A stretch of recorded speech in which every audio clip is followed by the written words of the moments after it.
Well, Bill, welcome to Chesterfield, and can you start by telling us how it's gone today? Oh, it's gone great. Guys did absolutely superb. I had a blast. They did very good kicking, very good with the punching combinations.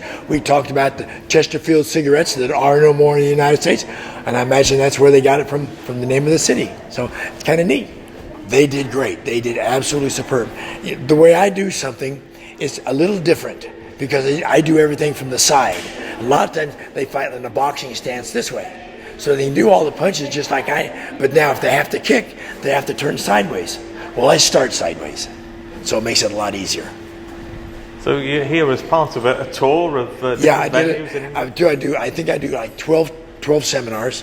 I'm here this morning. Saturday night I go to the martial arts show in Doncaster.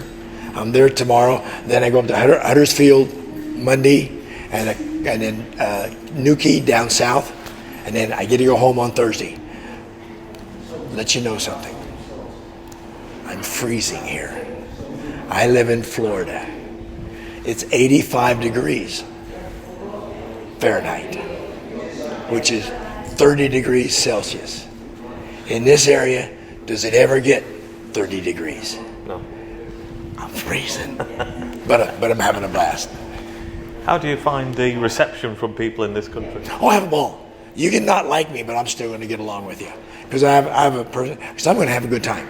If there's one person there, if there's 50 people that don't know what they're doing, I'm going to teach you some things that you can do it with me. And the most important thing, have a good time. You have to have fun. I'm 77 years old. I have an absolute ball doing this.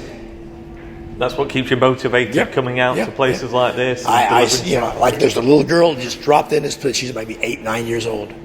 So that makes me more motivated so I can get more flexible. She's going to get tighter. I'm going to get looser. So that makes me feel good about that.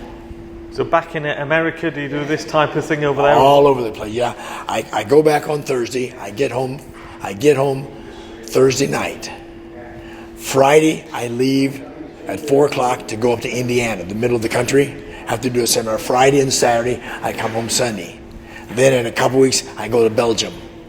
Then a couple weeks after that, I go to Switzerland. I just travel all over. I'm having a blast. I'm living the good life.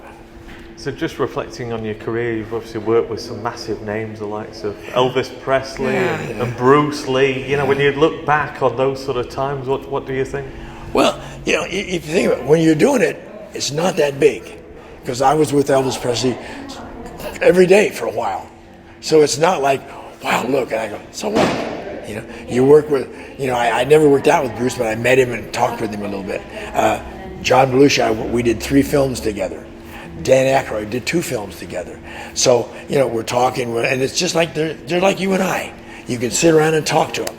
The problem is, sometimes when people get around, they have to be that person. They have to be Elvis Presley. They have to be John Belushi. So now they got to be that. Yes, I am. So you were very close to Elvis, I understand. We were good friends. We were good friends. And how was he in terms of his martial arts? He was a good martial artist. Very good. Ed Parker was his teacher out in California. And he couldn't spar because he couldn't take the chance of getting hit or getting hurt. But he was very, very good at self-defense. Matter of fact, if you look at his movies, he did a lot of the karate stuff in his movies. Oh, what a legend that guy is absolutely fantastic. It's our first seminar, first guest instructor for 3 years. What a man to pick. Is probably the best of all time.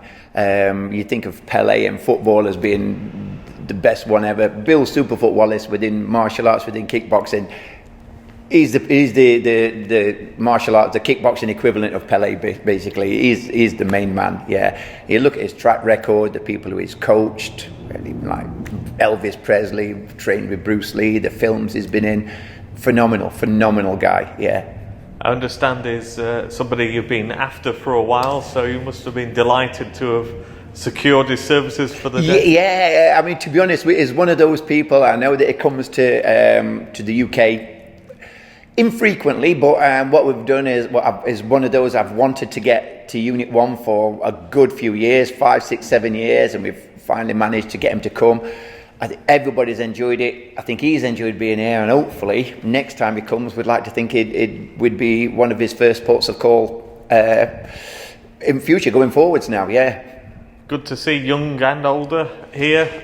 Yeah, I mean, I think this is one of the beauties of martial arts. This is probably one of the few sports where you can get absolute small kids right up to elite level black belts, adults, and they can all train together and they can all learn something. Everything's on learning, and they're all learning on different levels, but they all can be in the room together. They're all learning, and that's the thing. It's the family environment that martial arts sort of instills right through. So yeah, so that's one of the beauties of it.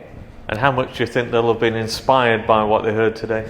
Oh, you would imagine massively. It's, I mean, a lot of the stuff we do is just stuff that I would do, but when you've got somebody as charismatic as that, as famous as that, as good as that, with such a track record, they'll be going home, Googling him, telling their friends about him, and they'll be talking and thinking about that for months and years to come, really, yeah.